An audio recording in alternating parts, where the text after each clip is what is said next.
What's going on, YouTube? This is your boy Perry, Elevated Waters TV. Let's jump right into this episode and this giveaway. Let's go. So you already know the deal. I'm gonna need you guys to hit that subscribe button, hit that like button, and also leave a comment down below. And if you do those three things, then you're pretty much already entered for the 3 lure spring giveaway. So let me explain about what's going on with that situation. So as you all know, I'm going to be giving away lures and books and merchandise and all kind of stuff all throughout the year for every episode and live that I do. So this episode is going to be the 3 best springtime lures. So like I said, all you guys have to do is go and hit that subscribe button, hit the notification bell, and leave a comment down below. And if you guys have already done that, then you're entered.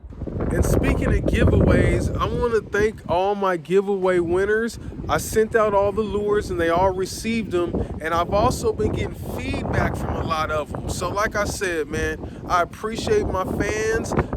Thank you guys very much. And we're going to get through this journey together. And today we're going to be talking about my 3 favorite spring bass lures.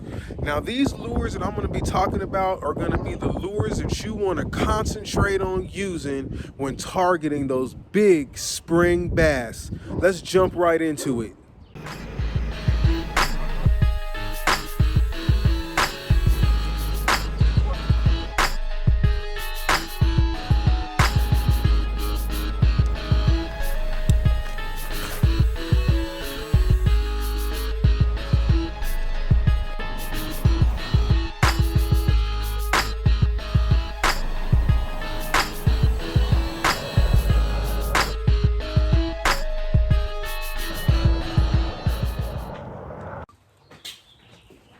What's up, you guys? This is your boy Perry over at Elevated Waters TV. Let's go ahead and get this business out the way. I need you to subscribe, hit that like button, and please share and comment below. Why don't you leave some comments on what you guys want to see in the next couple episodes, and I'll get those knocked out for you. I know it's been a little while, but like I was telling you guys in my other episodes, man, we all have lives and we all have priorities. And unfortunately, I had to take care of a few things this last month that kind of overseeded this whole fishing and YouTube thing. And like I said, I apologize. That's no excuse. And I should have been getting this content out to you guys. And that's why I'm back, because I feel like I'm dedicated to my fans. I can't just leave you guys hanging like this. I started off good. I gave you guys good content, and now I got to continue it no matter what. That's just how I am. It's spring of 2021, and a lot of us are still dealing with this COVID situation. You know, that whole situation's been taking a lot of time off my hands, man. I've been having to work extra because my girl got furloughed. You know, as you can see in the background, my Mercedes Beast is taking a dump for the moment. I'm working on that. A lot of you guys don't know that I am a certified diesel mechanic. So if you guys need any help or suggestions on cars and repairs, just drop a link into my comment section and I'll help you guys on that. You know, I've been cleaning out my house a little bit. I've just been doing a lot of things that I haven't had time to do before the whole COVID situation, you know? And like I said, I've kind of been forced into it anyway, so it's time to get it going. And this channel is high. Let me just put it like this, high on my priority list. That's why I have to come back and keep you guys loaded with all the information to catch these big, huge, deadly bass. I just can't leave it hanging. So I'm back on it, man. I'm gonna be getting these episodes out. I'm gonna be putting the time in, and I'm gonna be dedicated to my fans. That's all it is to it, bottom line. And today we're gonna be talking about Perry's favorite 3 lures for springtime bass. These bass are coming out from their winter depths, and they're starting to stage up on those beds and come in a little bit shallower. So now we have to change our approach a little bit. And I have 3 lures that I guarantee you will effectively catch you more bass during this time in transition. So I'm back, and right now I wanted to talk about the first lure of choice for the spring transition.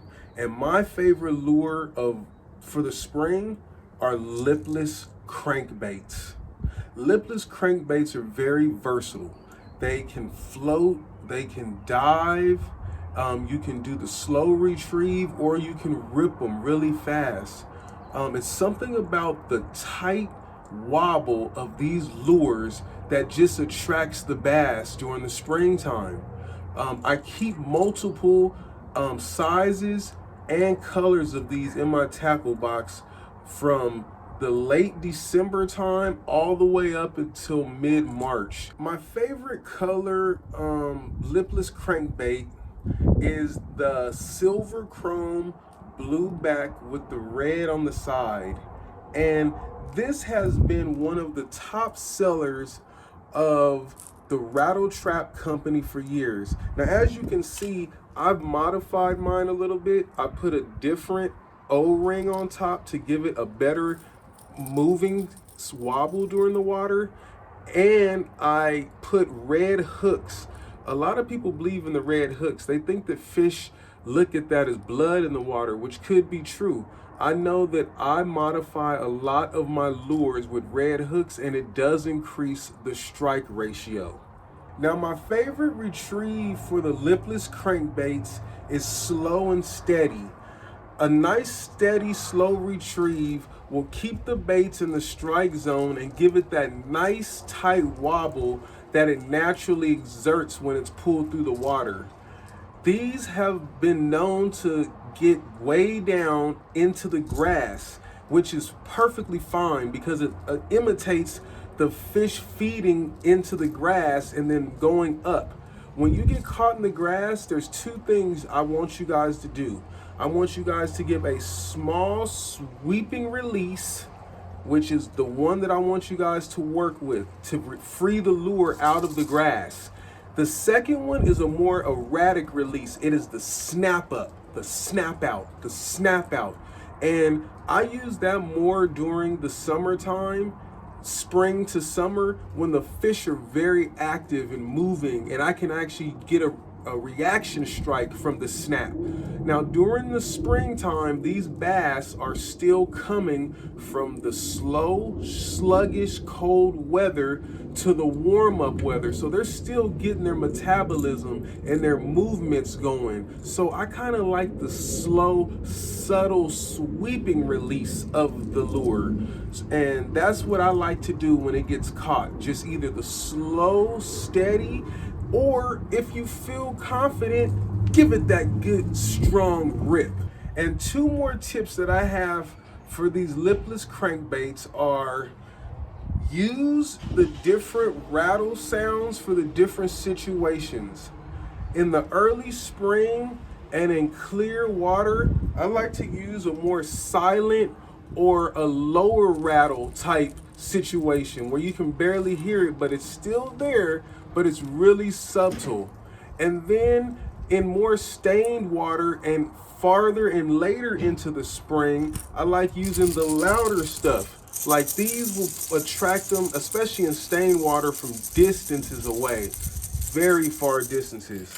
And one more tip that I have for you guys: on those calm, sunny spring mornings, target the bank that has the sun shining directly on it first, and target it with a crawdad colored lipless crankbait. A lot of people have tried that and they've reported on it, and it does work.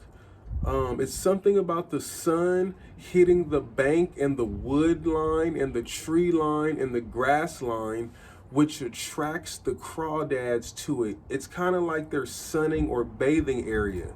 So when the first thing I do in the spring is I always go out and I look for the bank that is the most sun covered, and I start there first. I mean, I have had success doing that, and I will continue to do that no matter what.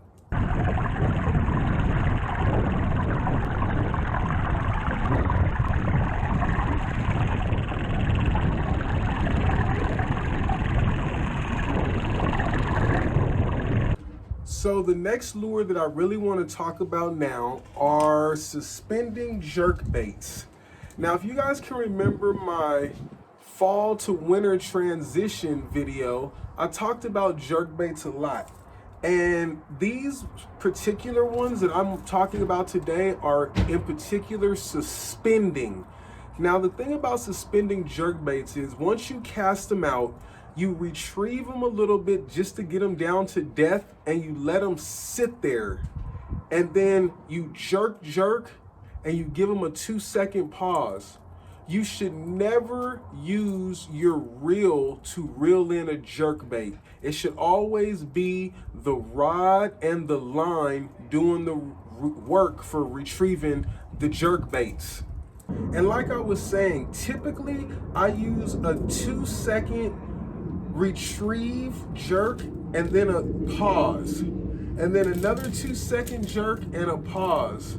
And what that pause allows the bait to do is sit there and rest. And it gives the bass, those slow, lethargic bass from the winter coming up into the spring now trying to feed, a chance to actually visually see and look at the lure. So they're gonna swim up to it, and the jerk is gonna get their attention, but then that pause is what actually makes them swim up to it and look. And it's a mental thing. They know they only have a couple seconds of ambush time to make that decision. Now, either they're gonna hit it on the pause, which usually happens, or you might actually do the 2-second rip and get a spring reaction strike out of them, which is not uncommon. You know, like bass during this time have different moods and mindsets. So I always go with the most common subtle retrieve, which is gonna be the twitch, pause for 2 seconds, twitch, pause for 2 seconds. But you can also just rip it, or in colder water, I like to give my pauses even a longer time. So in the cold water, when the bass are really slow and lethargic, I like to even pause it for 4, 5, 6 seconds. Give the bass time to come up and look at it and make a decision. Like I said, some of these bass's minds are still in winter mode. They have to wake up and realize that there's food in front of them. So give them that extra little time in the cold water, and I guarantee you your strikes will increase with that tip. My color selection is pretty much the same as with all lures. If I'm in clear, visible, I can see down deep into the water, I like to use more natural colors. The shads, the sunfishes, you know, the more natural colors. And then as we go more into the stained water, I like to get more crazy with these chartreuses. You know, they can see that in the dirty stained water. And some of these reflectives, these foil sides are really good. They're by Strike Pro, and they have a kind of natural fish skin color to them. I don't know if you can see that, but those are really good for the spring transition bass. Last but not least on my list of Perry's 3 favorite springtime lures is the Finesse Jig. Now, the Finesse Jig is a lure that I go to when the bass aren't chasing my faster moving baits. When I have to really slow down in the spring and look for a lure that can target those lethargic bass, I switch over to the Finesse Jig. Now, the thing about the Finesse Jig that differs from the swim jig is that it has a little smaller profile, and it moves a little bit more subtle through the water, which attracts those springtime bass. Now, the thing is, during the spring, is that the rocks and the vegetation and all the water and all that heats up faster. So what you want to do is use a finesse jig to target those warmer, heated up areas, because that's where crawdads are gonna congregate. And the finesse jig basically imitates a crawdad or a slow moving panfish, a bluegill, a crappie, and then the bass will just come and annihilate it. Like I said, the finesse jig is used when the bass aren't targeting the faster moving lures, the jerk baits, the spinner baits, and all of that, those type lures. The finesse jig forces me to slow down and target those areas that I've been missing with the faster moving baits. And for color selection, it basically goes standard with all the lures. In clear water, you want to use more natural colors, the green pumpkins, the peanut butter and jellies, the stuff that looks like panfish, shads, and minnows. And then, oh, there's also the crawdad one. That one works good too. And then, you know, once you start getting into the stained water, you want to use more subtle colors, the chartreuses, the golds, and stuff of that nature. Now, as you can see, I also have trailers in my hands because I want you guys to go out and buy some jig heads and trailers. I want you guys to create your own jigs, you guys. You don't always have to go by what the book or what professionals say to do. I want you guys to go out the box sometimes and be creative. Go buy some jig heads, different colors, different sizes, and go buy some trailers and create your own jig combinations. And post them. Send me a picture of them and post them in my comments because I'm interested. I'm always trying different lure sizes, jig size heads, and skirt combinations. So always send me that stuff because you never know. We might find out a combination that works throughout the whole region or the whole US versus just one area. And there are a couple. Like I said, the crawdad color works very good. It's very versatile. And also the peanut butter and jelly, the peanut butter and jelly, or the green pumpkin. And if you also notice about this, it's also just like the lipless crankbaits, the sound. Some of them have rattles and some of them don't. It just depends on the type of water, the wind conditions, and how much visibility you have that dictates whether you're gonna use a rattle or not. That's what I do. If it's windy out, I'm gonna put a rattle on. If it's very calm out, I'm gonna leave it quiet and subtle. I'm not gonna use a rattle. It's all up to you to figure out what they're biting that day during the conditions so you can modify and change your approach to target and catch those huge monster big trophy bass. Now my retrieve for the finesse jig is to cast it out and let it hit the bottom. As soon as you see your slat go a little limp, just give it a couple twitches and let it sink. And then just drag it back to you and reel it in. Drag it back to you and reel it in. And do that for a couple times. And if you don't get any strikes or reaction, speed it up a little bit. Get your cadence going a little faster. Like I said, the springtime is when bass are coming from that slow, sluggish winter dwellings up to the warmth. They're adapting, so their metabolism has to speed up to get active to be in the hunt mode. And that's why changing your retrieves will dictate what they want, and you'll be able to target and catch them much faster than if you were just to stay with one retrieve all the time. You have to try new things at different times when the bass aren't biting to get that reaction. That's just the way it is. Be creative, try new things. I want you guys to, this is what I'm here to do. Like, I want you guys to get out the box. There's tons of books out there written on what to do to catch bass. We've all read them, and guess what? We've still gone out there and came up blanked, zeroed. So try different things, be versatile, come out the box with your knowledge and your approach on these bass. I want to give a thank you and a shout out to the guys over at Tactical Bassing. They provided the great underwater footage seen today in my video. Matt and Tim have 7 world records and 70 bass over 10 pounds.